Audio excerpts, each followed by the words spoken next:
Jai Shri Swaminayan. Welcome back again to the part 2 of our today's lecture. So, in the first part we have discussed 3 methods for aid of interpersonal competencies. Okay, the fourth one is dialectal decision method. In this method we will study how the dialectal decision can be applied. Okay, fourth one is dialectal decision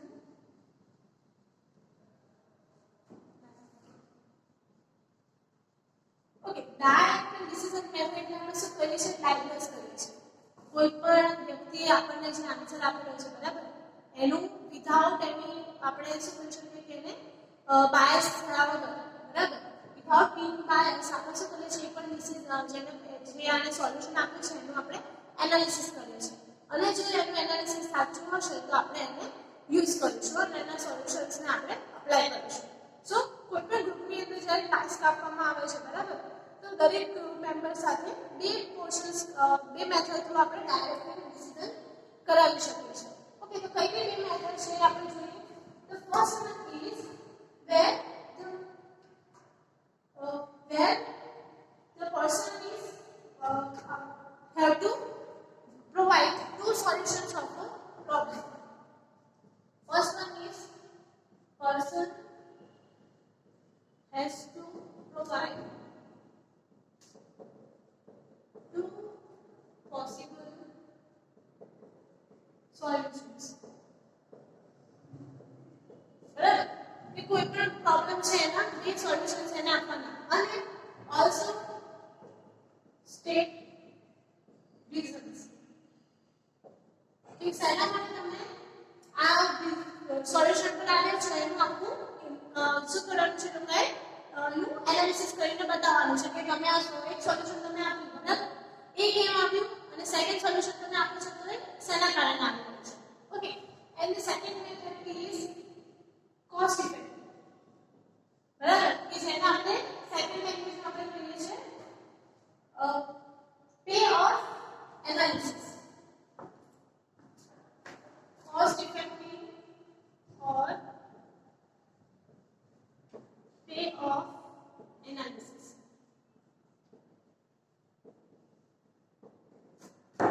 જેમ કે તમે project કરવામાં આવે છે બરાબર તમે જ્યારે fifth માં આવશો તમે સેમેસ્ટર ની અંદર તો તમને પૂછવામાં આવશે કે તમારો જે પ્રોજેક્ટ છે એમાં કેટલી કોસ્ટિંગ થઈ છે બરાબર સેમ વસ્તુ આપણે શું કરીએ છીએ એઝ અ બિઝનેસ લેવલની વાત કરીએ તો કે દરેક મેમ્બરને આપણે પૂછવામાં આવે છે કે તમે એવું એનાલિસિસ કરો જેની અંદર કેટલું કોસ્ટિંગ થશે એનું પણ ઇન્વોલ્વમેન્ટ થતું હોય બરાબર એટલે કે પે ઓફ એનાલિસિસ શું કહેવા માંગે છે તો કે તમારું જે સોલ્યુશન આવે છે બરાબર એને કેટલી કોસ્ટિંગ નડશે જેમ કે તમે કોઈ કારની ડિઝાઇન કે કોઈ મશીનની ડિઝાઇન કરી રહ્યા છો બરાબર એના જે બધા ઇક્વિપમેન્ટ્સ તમે લીધા છે એ બધા ઇક્વિપમેન્ટ્સનું total costing construction production costing શું થશે એ બધું જ એમાં ઇન્વોલ્વ થયેલું હોય છે બરાબર સો બે મેથડ્સ નો ડાયરેક્ટ ડિસિઝન કરવામાં આવે છે as a in group okay તો બે મેથડ્સ આપણે જે જેની પણ મેથડ પ્રોપર હશે બરાબર એને આપણે સિલેક્ટ કરવાની રહેશે અને એનું જ આપણે શું કરીએ છીએ આગળ ફોરવર્ડ કરાવડાવીએ છીએ ઓકે એ પછી જોઈએ તો કે એના એડવાન્ટેजेस શું છે direct decision method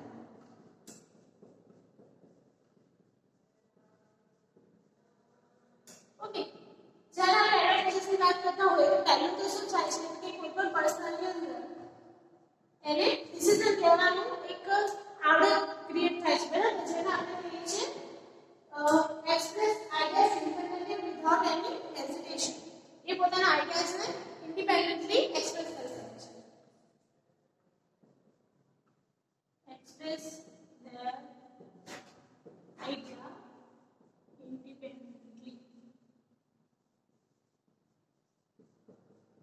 okay the solution can be made without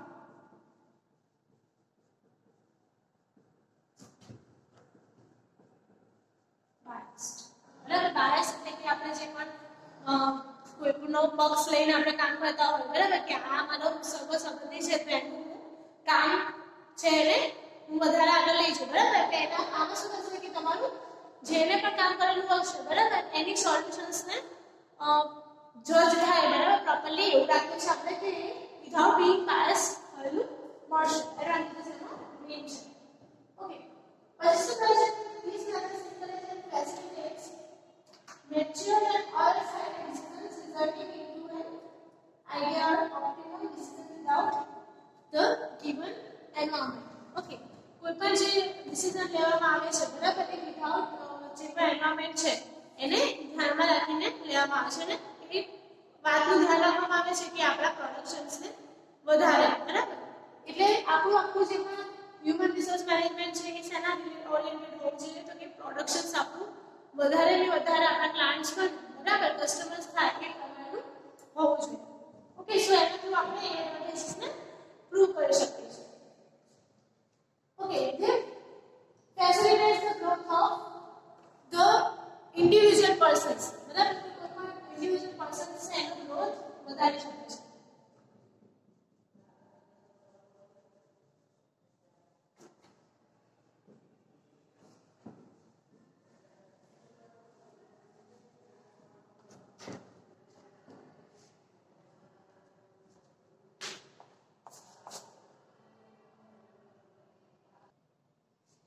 okay after interpersonal relations નો આપણે જે ડિફરન્ટ નીડ જોઈ છે બરાબર કે નીડ ઓફ interpersonal dynamics તો એના પછી આપણે ફોર્થ વન જોયું હતું ડિસિઝન ડાયરેક્ટેડ ડિસિઝન મેથડ બરાબર તો હવે આગળ જોઈએ આપણે ઇન્ટરપ્રિટેન્સ ઓફ ધ interpersonal behavior કે હવે આપણે શું કરીએ છીએ તો કે બિહેવિયર ની વાત કરીએ છીએ તો એને ડિટરમાઇન કરવા માટે કયા કયા ફેક્ટર્સ ની જરૂર પડે છે ઓકે સો આમાં આપણે ફેક્ટર્સ ઇન્વોલ્વમેન્ટ આપીશું કે કયા કયા ફેક્ટર્સ ને ઉપર એની પર એ ડિપેન્ડ કરે છે ઓકે સો કેટ ડેવિસ નામના જે રાઇટર છે બરાબર એમણે એમની બુક જે રાઇટ કરી હતી જે છે બિહેવિયરલ ડાયનામિક્સ બરાબર તો એમાં એમણે લખ્યું હતું કે every organisations are like fingerprints and snowflakes are always unique કે કોઈ પણ ઓર્ગેનાઇઝેશનની આપણે વાત કરતા હોઈએ બરાબર તો એ કોના જેવા છે કે ફિંગરપ્રિન્ટ જેવા છે અને સ્નોફ્લેક્સ જેવા છે ઓકે ફિંગરપ્રિન્ટ્સ અને સ્નોફ્લેક્સ ઓલવેઝ કેવા હોય યુનિક હોય બધા જુદા જ બરાબર કોઈ પણ ઓર્ગેનાઇઝેશન છે બીજું ઓર્ગેનાઇઝેશન સાથે આપણે કોમ્બિનેશન કરવા જઈએ તો બંનેમાં કંઈક ને કંઈક તો ડિફરન્સીસ રહેતા જ હોય છે બરાબર કંઈક એમાં એઝ અ સીઈઓ લેવલ કોઈ ડિફરન્સ હોય કાં તો એમ્પ્લોઈઝ લેવલ એમાં કોઈ ડિફરન્સીસ પોતાની રીતે કરેલા જ હોય છે ઓકે જે રીતે ઓર્ગેનાઇઝેશન યુનિક હોય છે બરાબર સો એની અંદર કામ કરતા દરેક પર્સનની આવડત પણ કેવી હોય છે યુનિક હોય છે ઓકે સો એ યુનિસિટી છે બરાબર એને એનહાન્સ કરવા માટે કયા કયા ડિટરમિનન્ટ્સની જરૂર પડે છે કયા કયા ફેક્ટર્સ એની પર લાગે છે એ આપણે જોઈએ factors affecting interpersonal behavior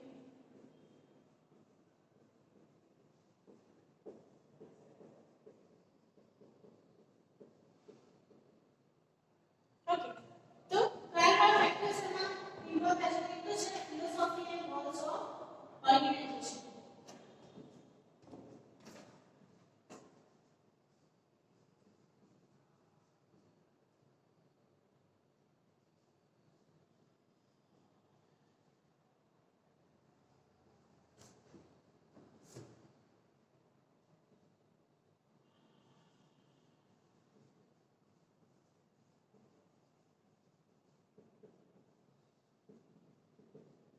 second એમાં આવે છે લીડરશિપ ઓકે લીડરશિપ કે કરી શકીએ એ પછી આવે છે એમાં formal and informal organisation social environment control system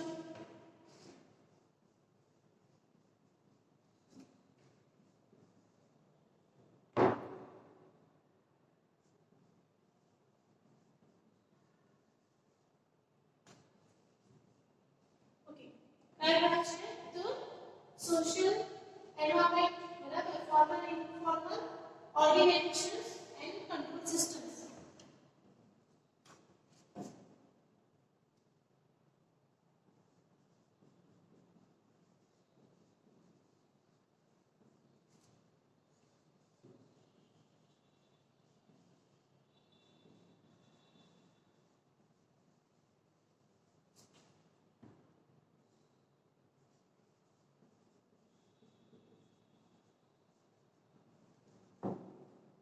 fifth one is control system,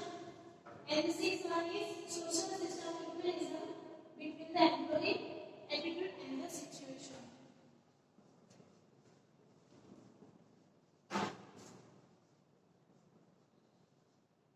The sixth one is system between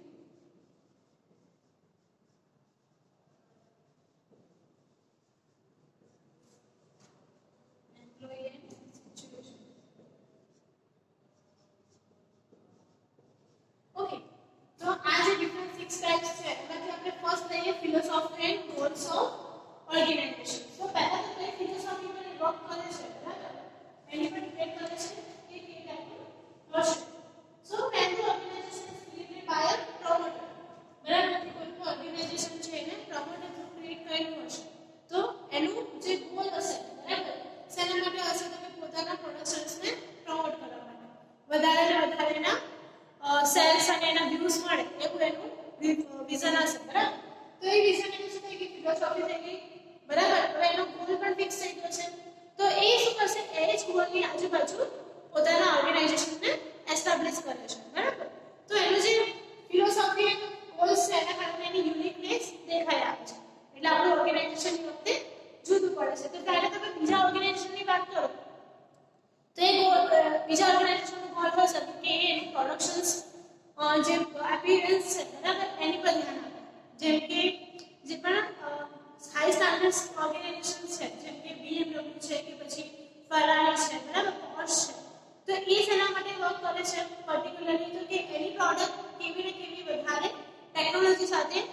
build થયેલી હોય અને એના જે કસ્ટમર્સ છે જે હાઈ લેવલ પર આવતા હોય, બરાબર, હાઈ લેવલ પર આવતા હોય એવા જ કસ્ટમર્સને એટ્રેક્ટ કરી શકે, બરાબર. એ પોતાનાથી એ લેવલથી નીચેનું ક્યારે વિચારતા નથી, બરાબર. જેમ કે પછી આપણા જે મારુતિ છે, સુઝુકી છે, બરાબર, એ શું વિચારતા હોય તો કે જે મીડિયમ ફેમિલીઝ છે, બરાબર, એને અફોર્ડેબલ હોય એવી ટાઈપની ડિઝાઇનો પ્રિપેર કરતા હોય છે. સો બંનેના ગોલ્સ ડિફરન્ટ થયા, એની ફિલોસોફી ડિફરન્ટ થઈ અને એના કારણે ઓર્ગેનાઇઝેશન પણ ડિફરન્ટ પડે છે. ઓકે, તો સેકન્ડ વન જોઈએ કે લીડરશિપ કેવી રીતે ઓપરેટ કરે છે. તો કે every individual groups try to adjust with the organization plan, બરાબર. કોઈ પણ ગ્રુપ હોય, ઇન્ડિવિડ્યુઅલ ગ્રુપ હોય, શું કરતું હોય તો કે આજુબાજુનું જે એન્વાયરમેન્ટ છે એની સાથે એક તો એની છાપ છે એ બનાવી રાખવા માટે મહેનત કરતું હોય, બરાબર. તો હવે એની અંદર જે લીડરશિપ હશે એ શું કરતું હશે, પોતાના ટીમને કેવી રીતે બાંધી રાખવું અને એને કેવી રીતે વર્કને ડિસ્ટ્રીબ્યુટ કરવું, બરાબર, એની પર ડિપેન્ડ કરે છે ઓર્ગેનાઇઝેશન કેવું હશે, બરાબર. પછી થર્ડ આવે છે સોશિયલ એન્વાયરમેન્ટ. તો સોશિયલ એન્વાયરમેન્ટ કેવું, તો કે જ્યારે જે પણ આપણે વ્યક્તિઓ અંદર લીધા છે, બરાબર, એનું સોશિયલ બેકગ્રાઉન્ડ શું છે, ઓકે, સોશિયલી શું ડિસાઈડ કરી શકે છે, શું વિચારે છે, એની પર પણ ડિપેન્ડ કરે છે. ઓકે, બીજું શું આવે છે સોશિયલ એન્વાયરમેન્ટની અંદર, તો કે એનું જે ઇન્ફ્લુઅન્સ છે એ સોસાયટી પર કેવું આવશે, ઓર્ગેનાઇઝેશનનું ઇન્ડિવિડ્યુઅલી ઇન્ફ્લુઅન્સ, બરાબર, એ સોસાયટીને હેલ્પફુલ થશે, હાર્મફુલ થશે, સોસાયટી એને એક્સેપ્ટ કરી શકશે કે નહીં, બરાબર, એની પર પણ ડિપેન્ડ થતું હોય છે. એ પછી આવે છે ફોર્મલ એન્ડ ઇનફોર્મલ ઓર્ગેનાઇઝેશન્સ. આપણે પ્રીવિયસ લેક્ચર્સમાં ઓલરેડી સ્ટડી કરેલું છે કે what is formal and what is informal, બરાબર. તો કે જ્યારે ફોર્મલ ઇનફોર્મલની વાત કરતા હોય તો શું હોય, ફોર્મલ એટલે કે પર્ટિક્યુલરલી કોઈ એક જ હોદ્દા થ્રુ એનું ઓર્ગેનાઇઝેશન સ્ટાર્ટ થતું હોય. જ્યારે ઇનફોર્મલમાં કેવું હશે તો કે કોમ્યુનિટી થ્રુ પોતાના એક જ ઇન્ટરેસ્ટ વાળા જે પણ માણસો છે એકબીજાને સાથે મળીને કામ કરતા હોય, બરાબર. જેમ કે કોઈ ઉદ્યોગ છે ઇનફોર્મલ કહેવાય અને કોઈ કંપની છે એસ્ટાબ્લિશ કેવું કહેવાય, ફોર્મલ કહેવાય. તો બંનેનું ઓર્ગેનાઇઝેશન એના વર્ક પ્રમાણે, એના એમ્પ્લોઈઝ પ્રમાણે શું થાય છે, બદલાતું હોય છે. ઓકે, પછી કંટ્રોલ સિસ્ટમ. ઇનફોર્મલ ફોર્મલ ને લીધે કંટ્રોલ સિસ્ટમ કોના થ્રુ છે, બરાબર. જેમ કે આપણે જે પિરામિડ આપણે કન્સ્ટ્રક્ટ કરેલી છે, બરાબર, તો હાઈએસ્ટ ઓથોરિટીમાં કોણ આવે છે એના થ્રુ એની કંટ્રોલ સિસ્ટમ ડિસ્ટ્રીબ્યુટાઇઝ થતી હોય છે. પછી આવે છે system between employee and situation. તો કે કોઈ પણ એમ્પ્લોયી છે, બરાબર, એ સિચ્યુએશનને હેન્ડલ કરતી વખતે અને એ સિચ્યુએશન હેન્ડલ કરી શકે એના માટે એમને ઓર્ગેનાઇઝેશન થ્રુ શું પ્રોવિઝન્સ આપવામાં આવે છે, બરાબર, એ પ્રોવિઝન્સને પ્રોપરલી ફોલો કરી શકે એમ છે કે એ બધું જ કંટ્રોલ બિટવીન એમ્પ્લોયી એન્ડ સિચ્યુએશનની અંદર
હાઈએસ્ટ ઓથોરિટી છે બરાબર કેવી રીતે એનું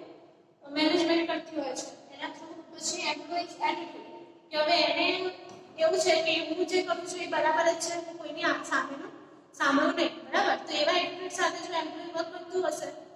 તો પણ એને નુકસાન જ છે બરાબર એ કંપનીને નુકસાન જ થઈ શકે છે સો એમ્પ્લોઈઝને પણ જે રિસ્ટ્રિક્શન્સ આપણે રાખીએ છીએ એ કેટલી હદ સુધી આપણે પ્રોવાઈડ કરવા જોઈએ એની પર ડિપેન્ડ કરે છે પછી આ છે પ્રિવેલિંગ સિચ્યુએશન્સ તો આપણે જે પ્રોજેક્ટ બનાવ્યો છે બરાબર તો જે પ્રોજેક્ટ બનાવ્યો તે સિચ્યુએશન અલગ હતી અને અત્યારે જે પ્રોજેક્ટ બની ગયો છે ત્યારે સિચ્યુએશન અલગ છે તો જે પણ સિચ્યુએશન છે એને અનુલક્ષીને આપણે શું ચેન્જીસ કરવા જોઈએ ઓર્ગેનાઇઝેશનની અંદર તમે જે 1990 માં તમે એસ્ટાબ્લિશમેન્ટ કર્યું હોય કંપનીનું બરાબર એની એ સ્ટાર્ટઅપ તમે અત્યારે 2020 માં ના કરી શકો બરાબર કેમ કે એમાં 2 ડિકેડ્સનો એમાં ગેપ આવી ગયો છે તો એ ગેપને ફૂલફિલ કરવા માટે કયા ચેન્જીસ રિક્વાયર્ડ છે બરાબર કે સિચ્યુએશન પ્રમાણે ચેન્જીસ રિક્વાયરમેન્ટ છે એ એમાં ઇન્વોલ્વ થતા રહે છે સો આ છે આપણું practice affecting interpersonal behaviour of the chapter okay ફરીથી એક વખત આપણે આજના ચેપ્ટર જે પણ ટોપિક્સ છે એનું એક વખત ડિસ્કશન કરી લઈએ તો આજનો જે ટોપિક હતો આપણે શેના રિલેટેડ હતો તો કે interpersonal need for the interpersonal behaviour બરાબર કઈ કઈ વિકસની જરૂર પડતી હતી આપણને તો ફર્સ્ટ એમાં હતું બ્રેનસ્ટોર્મિંગ બરાબર પછી આવે છે નોમિનલ ગ્રુપ્સ ડેલ્ફી મેથડ અને dialectical decision method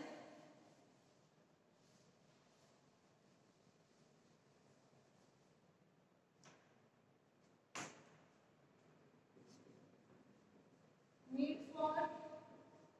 interpersonal relations or behaviors okay જેમાં આપણે બ્રેનસ્ટોર્મિંગ મને લઈએ છે આપણે બરાબર સેકન્ડ વન વોઝ શું કહેતા હતા આપણે nominal groups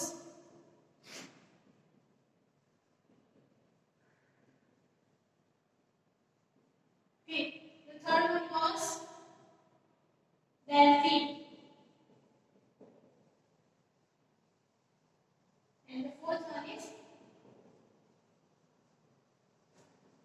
decision method okay brainstorming માં શું કરીએ છીએ આપણે કોઈ પણ પર્સન ની અંદરની જે પણ ઇનર એબિલિટી છે એને આપણે એન્હાન્સ કરવા માટે ડિફરન્ટ એક્ટિવિટીઝ એ લોકોને સજેસ્ટ કરાવે છે નોમિનલ ગ્રુપમાં શું હોય છે તો કે જે ગ્રુપના ઇન્ડિવિડ્યુઅલ પર્સન્સ છે બરાબર એ કેવી રીતે બિહેવિયર કરે છે અને એના લીધે આખા ગ્રુપને શું ઇફેક્ટ આવે છે એ પછી ડેલ્ફી મેથડ કે આપણે કોઈ પણ ડિસિઝન લેવા માટે શું કરીએ છીએ બહારથી એક્સપર્ટ્સને લાવીએ છીએ કે એને ડિસિઝનને આપણે ફાઇનલ કરીએ છીએ પછી ડાયલેક્ટલ ડિસિઝન્સ કે જેમાં ઇન્ડિવિડ્યુઅલ જે મેમ્બર છે એ પોતાની રીતે સોલ્યુશન આપે છે એનાલિસિસ કરેલું કાં તો પછી એને પે ઓફ મેથડથી કરે છે બરાબર કે પે ઓફ થી કેવી રીતે થઈ શકે પછી હવે ફેક્ટર્સ અફેક્ટિંગ ઇન્ટરપર્સનલ બિહેવિયર કયા ફેક્ટર્સ બિહેવિયરની અંદર અફેક્ટ થતા હોય છે so philosophy and goals of organisations leadership social environment formal informal control system and system behavior between employee and situation. So, questions for the lecture will be: what are the different need for interpersonal relationships? You have to state 4 methods. Okay, and explain any one.